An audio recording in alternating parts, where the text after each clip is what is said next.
Kok peneliti perlu otoritas polisi ya? Apakah di Indonesia ini? Mungkin dia nggak jelaskan di sini. Barangkali polisi kayaknya nanya juga di dalam itu. Mon, lo bilang ahli. Itu si Bang Bil itu bongkar ternyata ijazah lo itu nggak asli. Itu si Bang Bil tuh.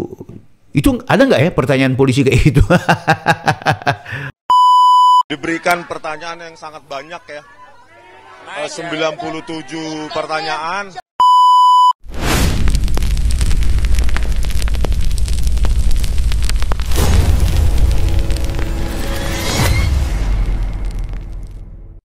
Pertanyaan penting, kenapa Rismond diperiksa dengan sejumlah pertanyaan yang cukup banyak ketimbang Pak Jokowi? Ini yang kemudian dimunculkan oleh Roy Suryo dan kawan-kawan. Kok bisa cuma terundang diperiksanya sampai hampir 100 pertanyaan, sementara Pak Jokowi itu cuma 1 jam selesai?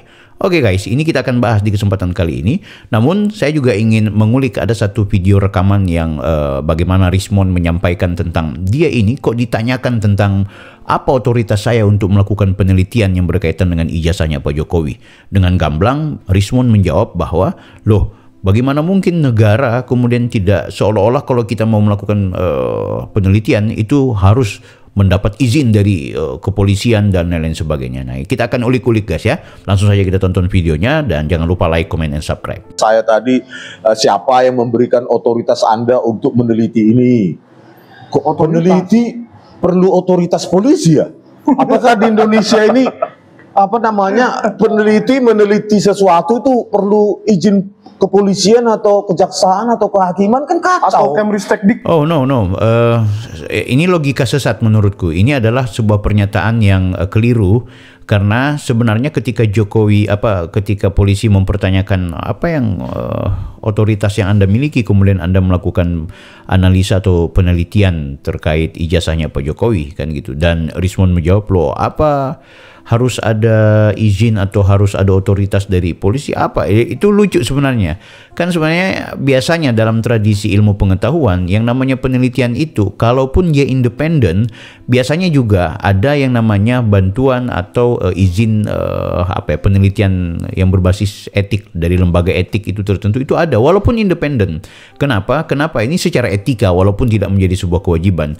Yang diingat ya peristiwa seperti ini, jangan sampai kemudian Anda mau melakukan penelitian karena berkaitan dengan hak privasinya orang, ada propertinya orang, ada hak warga negara yang kemudian akhirnya itu diplesetkan dan juga dipreteli oleh orang yang atas nama penelitian. Nah, sehingga itu kalaupun mau melakukan penelitian, kalaupun mau mengatasnamakan objektivitas atas nama akademik, maka setidaknya harus ada sesuatu yang membuat Anda memiliki otoritas melakukan penelitian itu.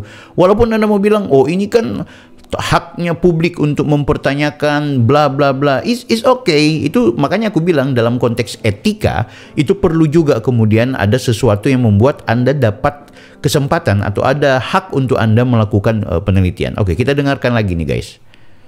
Seharusnya juga, Bang. Peneliti kan harus independen. Betul. Tanpa intervensi. Artinya apa? Ya dia mau meneliti apa, ya tidak perlu otoritas kepolisian.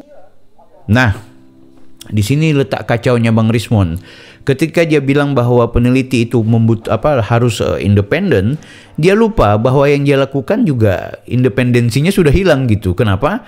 Karena dia sudah mengatasnamakan rakyat yang ternyata rakyat ini adalah bagian dari keterbelahan politik.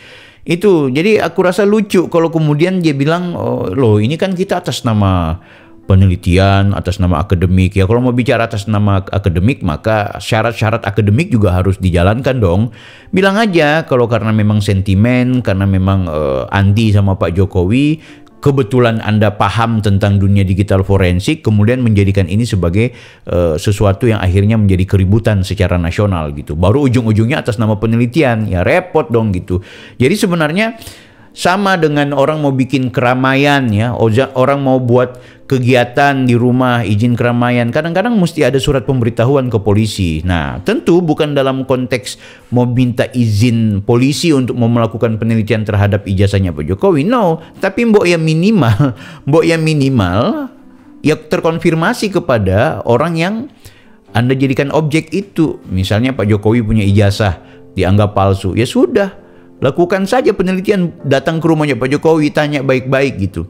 Tapi kan memang susah. Ini kan bukan penelitian, ini adalah sebuah tindakan yang sebenarnya ingin menjatuhkan derajat seorang Pak Jokowi. Ya, kita dengar lagi guys, apa-apa yang menjadi penyampaiannya. Atau otoritas atau institusi apapun, itulah kemerdekaan dari seorang peneliti. Kalau itu tidak dijaga di Indonesia, maka nanti para peneliti ini akan menjadi semakin takut untuk meneliti. Harus, wah, jangan ya. Jangan nanti saya dipenjara lagi karena meneliti ini. Dilaporkan ke polisi. No, sebenarnya juga polisi tidak bermaksud mau bilang kau harus ada izin dari aku untuk melakukan penelitian itu. Enggak lah, Bang Rismon ini.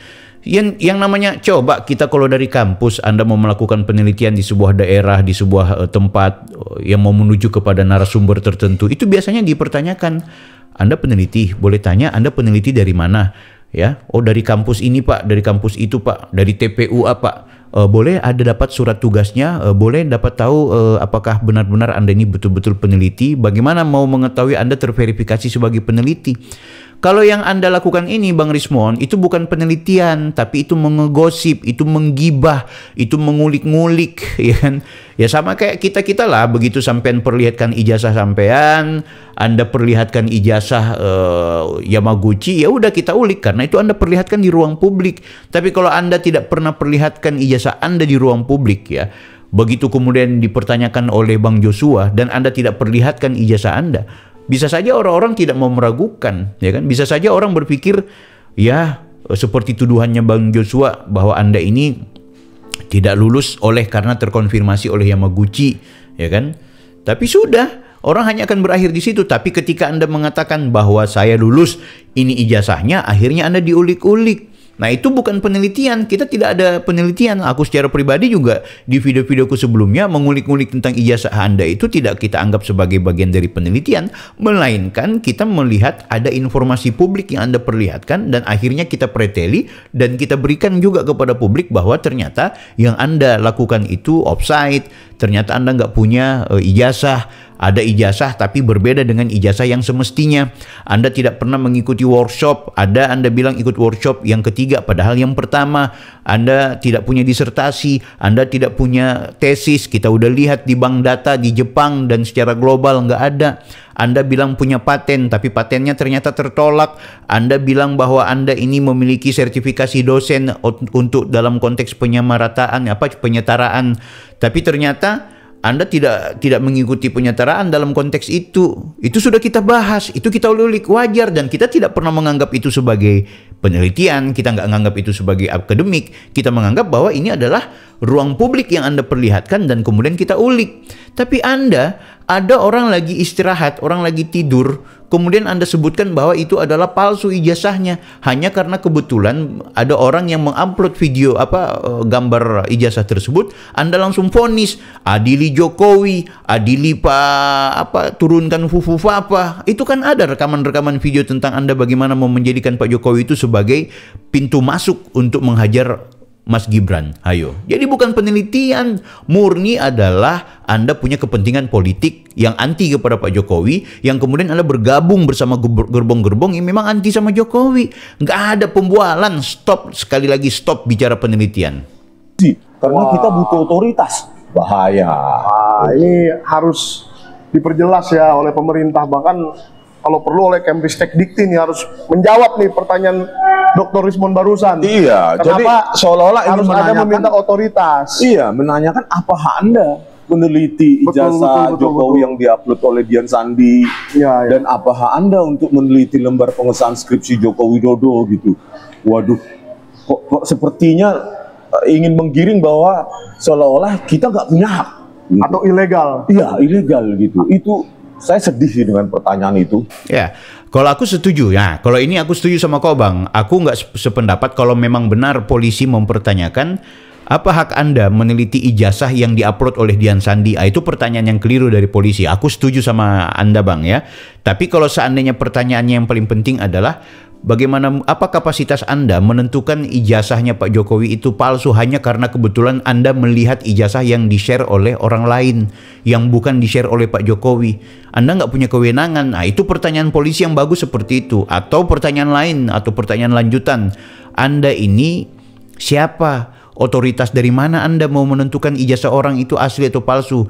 Hanya gara-gara kebetulan Anda dikenal sebagai digital forensik, sementara Anda sendiri punya ijazah nggak sebagai ahli digital forensik, ya? Yang Anda akui bahwa Anda lulusan UGM mana? Nah, gitu. Mending diulik-ulik juga gitu. Aku sih berharap nanti di pengadilan itu diulik. Jadi hakim nanya nih, Rismon Sianipar, Anda lulusan mana? Begitu dia bilang, saya Yamaguchi Jepang. Boleh perlihatkan ijazahnya? Nah, hakim langsung bilang, tolong diverifikasi ini ijazahnya sesuai nggak dengan Yamaguchi. Oh, datang saksi ahli atau siapa. Oh, kami alumni Yamaguchi, ijazah kami warna kuning, itu warna putih Pak. Nggak tahu itu ijazah Yamaguchi yang mana Pak. Mungkin kampusnya 2 kalau di Jepang. Aku berharap seperti itu. Kan gitu. Jadi jangan sok-sok pahlawan terkesan seolah-olah Anda ini benar-benar orang yang kepingin mengulik dan memberikan informasi kepada publik yang sebenarnya juga bukan informasi yang positif juga gitu. Tidak membangun publik gitu. Makanya aku mikir Rismon dan kawan-kawan ini kayaknya perlu juga untuk kita ulik dia nanti guys ya. Oke, kita masih lanjutkan. Ini ada satu video lagi yang lain yang menurutku perlu juga kita ulik. Saya diberikan pertanyaan yang sangat banyak ya. 97 pertanyaan dengan pasal-pasal 310, 311 berkaitan dengan pencemaran nama baik dan fitnah, dan 6 pasal berkaitan dengan ITE. Jadi ini memang pasalnya panjang, banyak sekali, melebihi pasal-pasal bahkan untuk koruptor, ya kan? Saya tadi ditanyakan sejumlah pertanyaan yang berkaitan dengan metode-metode ilmiah yang saya kaji, tetapi ada sejumlah jawaban, sejumlah pertanyaan yang saya tidak berkenan untuk saya jawab, ya karena itu berkaitan nanti dengan hal-hal teknis, bagaimana saya mengkaji secara ilmiah apa yang saya teliti berkaitan dengan ijazah. Oke guys ya, ini kita kaji lagi. Ini kan kalau nggak salah dia menyesali, ada di videonya Roy Suryo juga. Kok bisa ya ada pertanyaan yang sampai angkanya sampai 97 pertanyaan kepada Rismon. Tidak sama dengan Jokowi. Ini kita seolah-olah kayak apa namanya, dia sebutkan itu seperti kayak koruptor. Dan pasal-pasalnya kayak berlapis.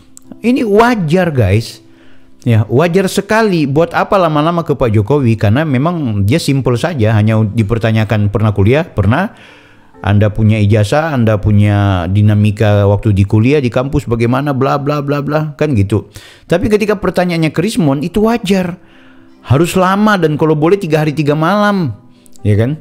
Makanya nggak mungkin. Kenapa? Ya ini orang, dialah yang kemudian menjadi sumber dari malapetaka peristiwa yang namanya ijazah ini. Ya, kenapa aku bilang jadi malapetaka? Karena memang sebenarnya kalau cuma sekedar informasi kegaduhan atau aduan masyarakat dari TPUA, itu ya paling cuma dijadikan oleh polisi sebagai ya informasi yang harus kita hormati, dan TPUA nggak usah dilanjutkan karena ini barang juga organisasi ilegal kan gitu.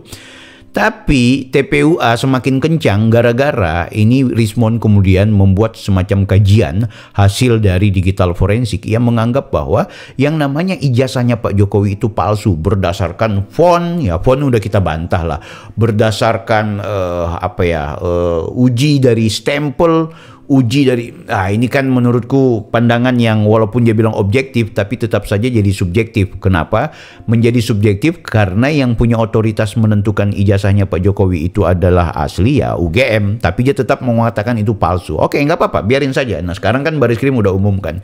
Pertanyaan pentingnya, kenapa Rismon itu lama? Kenapa Rismon itu panjang, pertanyaannya banyak, ya kan? Lah itu tadi, karena dialah orang yang paling pertama membuat gaduh. Itu harus kita akui. Sarang dan hal paling utama yang membuat kegaduhan di negeri ini ya dia. Karena apa? Dia melegitimasi dirinya sebagai digital forensik ahli yang kemudian membuat semacam satu tampilan video ya gambar yang menyampaikan bahwa ini palsu, menjadi kekuatan inspirasi buat pergerakan TPUA yang akhirnya semakin ramai. Ketika mereka menghina Pak Jokowi punya ijazah palsu, Pak Jokowi tenang-tenang saja. Tapi ketika mereka sudah turun ke UGM, turun menuju ke rumahnya Pak Jokowi, nah di sini kemudian letak masalahnya, kan gitu. Tentu dipertanyakan keahlian Rismond. Mungkin dia nggak jelaskan di sini. Barangkali polisi kayaknya nanya juga di dalam itu, Mon, lo bilang ahli, itu si Bang Bil itu bongkar ternyata ijazah lo itu nggak asli. Itu si Bang Bil tuh. Itu ada nggak ya pertanyaan polisi kayak gitu? Mudah-mudahan ada aja gitu. Coba cari tahu gitu, ya kan? Jangan cuma sekedar kita mendapatkan inputan-inputan dari dia seolah-olah saya ini dipertanyakan A, B, C, D kayak koruptor, bla bla bla. Semuanya sekali lagi wajar. Dari cara Anda menyampaikan ke ruang publik yang membuat publik seolah-olah percaya sama Anda karena Anda memposisikan sebagai peneliti, sebagai akademisi, sebagai ahli, maka wajarlah kalau kemudian energi publik ini semakin kering. Hanya gara-gara mengurusi ijazah ini. Maka pertanyaan polisi pasti panjang. Aku yakin lah dari 97 pertanyaan itu mungkin dipertanyakan juga. Lo benar kuliah di Yamaguchi? Memang lo mungkin kuliah, lo punya banyak tulisan di Yamaguchi, 1-2 lah kalau nggak salah itu muncul kok. Tapi disertasi lo mana? Tesis lo mana? Ya kan? Kalau dia bilang, oh itu data intelijen, masa dua-dua tesis sama disertasi, dua-dua data intelijen? Kehabisan orang pintar berarti di Jepang itu ya. Orang pintar di Jepang kehabisan. Enggak lah, enggak. Itu biar anak TK pun tidak akan pernah percaya itu. Nah sekarang itu Bang Rismond, jadi jangan pernah kemudian membuat semacam informasi ke publik seolah-olah karena saya lebih lama Pak Jokowi singkat dipertanyakan maka ini berarti sudah mulai ya Bareskrim terlihat sudah membuat pertanyaan-pertanyaan dan membuat saya ini akan menjadi dikriminalisasi. Ujung-ujung kan akan ke sana gitu. Sudah tampil saja sebagai kesatria. Anda kan bilang bahwa apa sih kalau cuma penjara saya nggak takut, biarin aja. Kalau saya mau ditangkap silahkan. Kalau saya mau dipenjarakan silahkan. Ya, itu kan yang Anda bilang. Ya, jadi pertanggungjawabkan saja dan walaupun Anda kemudian menggiring pembahasan ke ruang publik, saya dipertanyakan apa kapasitas saya meneliti ini. Wah, itu pertanyaan yang tidak baik. Saya dipertanyakan tentang teori ini, saya nggak jawab karena itu masalah teknis. Saya dipertanyakan seolah-olah bak saya sebagai korupsi. Sementara si Jokowi cuma dipertanyakan cuma 1 jam selesai. Nggak bisa menggiring seperti itu. Ya wajar intinya. Barangkali dari 70 atau 97 pertanyaan itu kalau sudah terjawab semua dan selesai, bisa saja kan kasus ini nggak dilanjutkan. Dalam artian dalam konteks pidananya. Karena sudah terjawab dengan baik. Yang saya khawatir jangan sampai ketika 97 pertanyaan itu yang Anda bilang sangat banyak itu, yang akhirnya jawabannya tidak memuaskan polisi, atau jangan-jangan jawaban Anda itu dan teman-teman justru memperkuat bahwa kalian ini melakukan sebuah pelanggaran, ya justru lanjut ke persidangan. Kan ini urusan Polda kan bukan urusan ijazah. Urusan Polda ini adalah urusan pencemaran nama baik. Urusan Polda ini adalah sebuah tindakan menghancurkan kehormatan seorang Joko Widodo. Urusan di Polda ini adalah tindakan yang mendiskreditkan orang lain yang dilakukan oleh Rismond dan kawan-kawan. Adapun kemudian penyulutnya memang ijazah, tapi tidak dalam konteks meneliti ijazah asli atau palsu, ya kan? Otoritas Anda apa kalau kemudian menentukan ini palsu, kan gitu. Kalaupun Anda ahli dalam konteks digital forensik, itu pun harus ada semacam satu kesatuan, lembaga tertentu, dan juga tempat tertentu yang memastikan secara objektif bahwa benar-benar ijazah ini palsu. Ini belum jelas palsu atau asli, walaupun Anda ahli, Anda nggak boleh dong kemudian mengeluarkan pernyataan bahwa ini palsu. Yang akhirnya membuat banyak masyarakat yang tadinya sayang sama Pak Jokowi jadi ragu. Orang yang anti sama Pak Jokowi semakin memobilisasi. Siapa bilang ini tidak jadi gaduh? Gaduh jangan dipahami nanti baku pukul, no. Anda lihat aja ruang media sosial kita udah nggak sehat. Nggak sehat media sosial kita. Kenapa? Baku balas pantun. Orang yang rasional seperti saya yang menganggap bahwa oh nggak pantas ini bukan seperti itu. Langsung dihujat. Lalai ternak Mulyono. Siapa Mulyono? Nggak kenal kita. Pak Jokowi, dia bayar kita? Enggak. Tapi inilah situasi yang akhirnya terjadi gara-gara apa? Ketika banyak orang melihat ada informasi bahwa ijazahnya Pak Jokowi palsu. Ya kita nggak telan mentah-mentah lah. Jangan mentang-mentang lo adalah ahli. Ya kita teliti dulu. Dari sisi mana dia bilang palsu? Kok bisa Selain dari sisi dalam konteks fisik yang namanya ijazah, kita juga harus belajar. Loh, bukannya dia udah 2 kali jadi wali kota, dia udah jadi 1 kali di gubernur, jadi 2 kali di presiden. Emang dia mampu membohongi yang namanya KPU dan juga membohongi rakyat? Itu kita analisa juga dong seperti itu. Yang kedua, loh, UGM sebagai pemilik otoritas pencipta penerbit ijazah mengatakan bahwa asli. Kok bisa? Ya itu kan kita bertanya akhirnya. Nah, ketika kami mampu menjawab seolah-olah tafsir kami setuju bahwa ijazahnya Pak Jokowi itu adalah asli, ya udah akhirnya ada orang yang memang pendukung dan pengikutnya Roy Suryo dan Rismon CS ini hajar kita. Nah, ketika hajar ini kan tidak selamanya baku pukul, baku caci maki, baku hina di dalam dunia media sosial itu bagian dari bentuk kegaduhan, Pak. Nah, kegaduhan inilah yang seharusnya gitu kita hentikan. Nah, mungkin dengan kalian dimasukkan ke dalam penjara yang kalian akan merasa bangga dan merasa dikriminalisasi, kita akan hilang dari kegaduhan-kegaduhan yang sering terjadi. Guys, kalau kalian tidak sepakat, tulis di kolom komentar. Dan by the way, aku mau ucapin terima kasih yang udah nyawer, yang udah berikan support terhadap channel ini. Mudah-mudahan kita bisa terus berkembang. Kita akan menyampaikan edukasi kepada publik untuk kemudian tidak terkontaminasi dengan informasi yang justru hanya akan membuat kita semakin gaduh. Saya Bang Bil, Offside.